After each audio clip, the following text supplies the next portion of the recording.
खुलुमबाय लोगोफोर नोंथांमोनखौ आंनि गोदान भिडिअ गासिबो बरायनाय थाबाय लोगोफोर दिनै माने जाय टपिकखौ लानानै आं भिडिअ बानायनो नागिरदों बे भिडिअखौ नुयोब्ला माने सानैसो लोगोफोरा आंखौ माने ग्रुपनि लोगोफोरा माने गाज्रि मोननो हागौ आरो सोंखारिनो हागौ मानो होनोब्ला आङो बे भिडिअखौ बानायनो गोसो गैयामोन माने आंनि गोसोआ एसे माने दुखु मोनदों आरोना लोगोफोर जा सानैसो सिगां माने आदा निरन्जय ब्लग यूट्यूब चेनेलनि गेजेरजों माने सानैसो नङा गोबां सुबुङानो माने खावलायहरदोंमोन बा आदा आंनि यूट्यूब चेनेलखौ साबस्क्राइब खालाम आंनि यूट्यूब चेनेलखौबो नोंनि यूट्यूबनि गेजेरजों शेयार खालामना हो बेफोरबायदि हरबाय थानायनि थाखाय माने जोंहा आदा निरन्जया माने मोनसे यूट्यूबारफोरनि थाखाय यूट्यूब साबस्क्राइबार होनाय मोनसे ग्रुप खुलिना होदोंमोन लोगोफोर WhatsApp ग्रुप खुलिना होदों यूट्यूब साबस्क्राइबार होनाय मोनसे बे यूट्यूब साबस्क्राइबार होनाय ग्रुपखौ खुलिखांनायनि उनाव माने ग्रुपआव जाय माने आदानो यूट्यूबनि गेजेरजों माने कमेन्ट हरजों बेफोरनि नाम्बारखौ माने आदाया ग्रुप एडमिटआव सोना होबाय सोना होनायनि उनाव माने इउसबो जाबाय इउस खालामबायबो बेनि उनाव माने गोबां सुबुंफोरा माने गावबा गावनि लिंकखौबो हरबाय भिडिअखौबो हरबाय साबस्क्राइब खालाम आंनिखौ साबस्क्राइब खालामना हो आंनिखौ साबस्क्राइब खालामना हो होननानै बे हरलायलायबाय थाबाय दा आरो गुलजार जालांबाय माने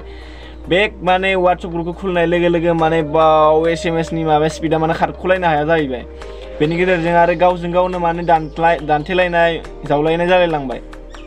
मासो लोगोफोर बेफोरबायदि जानाङा आरोना गावजों गाव माने एसे बुजिलाय आरो सानैसो सुबुं माने लोगोफोरखौनो बुंबाय आङो माने गाज्रि राव बुंहरदों आरोना बेफोरबायदि माने ग्रुपआव बेफोरबायदि गाज्रि पस्ट खालामना लोगोफोर मानो होनोब्ला नोंसोरो खावलायनायनि थाखायसो नोंसोरनि मोजांनि थाखायसो आदा निरन्जया माने मोनसे नोंसोरनि साबस्क्राइबारा बारायनायनि थाखाय बा नोंसोरनि मोजां जाथों होननानै मोनसे माने WhatsApp ग्रुप खुलिना होदों बेखौबो जुदि नोंसोरो मोजाङै सनमान होनो रोङाबा मोजाङै जुदि इउस खालामनो रोङाबा मिस इउस खालामोब्ला अब्ला माबोरै नोंसोरनि थाखाय मा मोजां मावनो नोंसोर खावलायनाय लेखा आदा निरन्जया मोजां खामानि मावनो नागिरदोंमोन बा WhatsApp माने मोनसे ग्रुप खुलिना होबाय बेखौबो नोंसोर इउस खालामनो रोङाब्ला लोगोफोर आंथ' दिनै बेखिनिखौनो बुंबाय आरो नेक्स्ट माने बेफोरबायदि हरनाङा आरो लोगोफोर मानो होनोबा गाज्रि जायो मानो होनोब्ला बे ग्रुपआव माने गोबां माने गेदेर उन्दै माने सोमोन्दोआव गेदेर जानाय उन्दै जानाय दङ बेखायनो गाज्रि मिस इउस खालामनाङा लोगोफोर बेखिनिखौनो आं नोंथांमोननि सिगाङाव बुंबाय लोगोफोर बिदिब्ला आङो माने मोनसे स्क्रिनशट खालामनानै माबा मा होनो बेखौ पिकआप खालामनानै आं नोंथांमोन नायलांबाय थाबानो जाबाय नोंथांमोना गाज्रि मोननो नाङा लोगोफोर आं माने जास्ट नोंथांमोनखौ बेफोरबायदि हरनाङा होननानै बे भिडिअखौ बानायनाय जादों लोगोफोर बिदिब्ला नायलांबाय थादो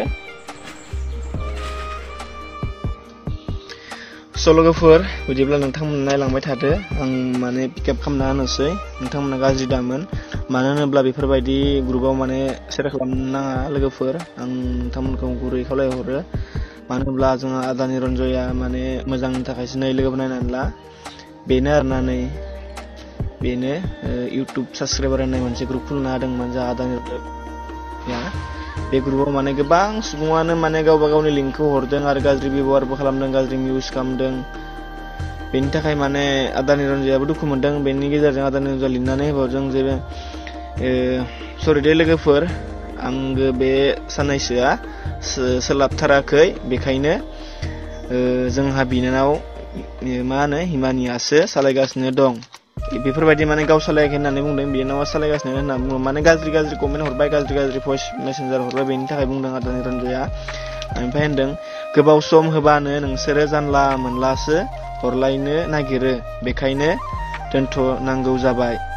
बेफोरबायदि नङा लोगोफोर माने आदा निरन्जयाबो माने दुखु मोनदों मानो होनोब्ला बियो मोजांनि थाखायसो खुलिना होदोंमोन नोंसोरनि ग्रुपखौ नोंसोर आरो मिस इउस खालामबाय ओमफ्राय नै रेकर्डखौ नोंथांमोना खोनासं ओरै मा दसेल' खालामनानै गावनिखौ खालामखांबाथाय आनसार खालामना फिनायलायलाय ओरै बिदिबो जायो नामा बयनिखौबो लोगोफोर बे मोनसेखौनो खोनासंदो मानो होनोब्ला गाज्रि खोनायो गाज्रि रावखौ आरो गाज्रि बुंनायखौ बेसेबां पिकआप खालामनो आङो बेखायनो बे मोनसेखौल' होबाय आङो आरो गोबां दंबावोमोन लोगोफोर मा खालामनो लोगोफोर जोंनि गासै सुबुङानो गावजों गाव बुजिलाया आरो गावजों गाव सापर्ट खालामलाया आरो बांसिन माने गाज्रिखौल' सानो मानो होनब्ला मोजां खामानि मावनानै होयोब्ला मोजांखौ लानो रोङा बांसिनानो माने गाज्रिखौल' लानो रोंगौ आरो गाज्रि लामाजोंल' थांनो रोंगौ लोगोफोर मा खालामनो आरो गासिबो बेबायदिनो गोजा आं बेखिनिखौनो बुंबाय नोंथांमोना आंखौ गाज्रि मोननो नाङा लोगोफोर नोंथांमोना गाज्रि दामोन आंनि बुंनायखौ आं माने गोसोखौ जोबोद दुखु मोनदों आरो बेफोरबायदि गाज्रि दा भइस मेसेन्जार दाहर आरो लोगोसे मेसेज दाहर मानो होनोब्ला नोंथांमोना बे ग्रुपखौ मोजाङैनो सालाय, मोजांनि थाखायसो जोंहा आदा निरन्जया माने बे ग्रुपखौ मोजाङै खुलिना होदों बा नोंथांमोना मोजाङै सालाय आरो नोंथांमोना गावबा गावनि साबस्क्राइबारखौ मोजाङै बारायहोनो हाला बेफोरबायदि साननानै आदाया मोजां खामानि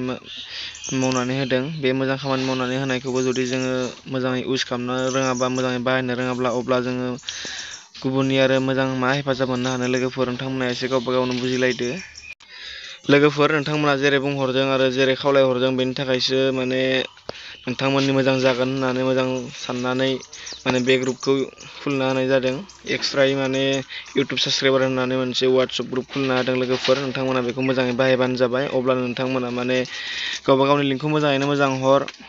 माने गाज्रि रावजों दा बाहायहर आरो गावजों गाव दान्थे बिदान्थे आरो गावजों गाव गाज्रि रावजों दा जावलायलाय,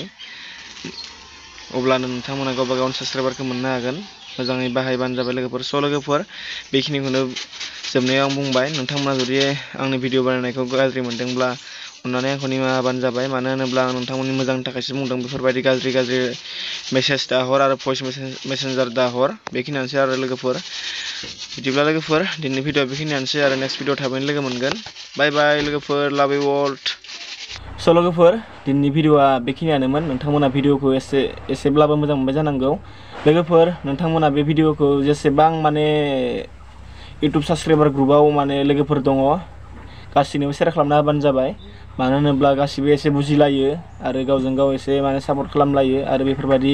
गाज्रि राव दा बाहायथों आरो गाज्रि मेसेज दा हरथों आरो गाज्रि मिस इउस दा खालामथों। बेखिनिखौनो आं बुंबाय लोगोफोर, आरो आंनि बुंनायखौ माबाफोर गोरोन्थि मोनदोंब्ला अननानै गासै लोगोफोरनियावनो आङो निमाहा बिनाय थाबाय लोगोफोर। बिदिब्ला लोगोफोर, बाय बाय, नेक्स्ट भिडिअ थाबैनो लोगो मोनगोन। लाभ इउ अल लोगोफोर।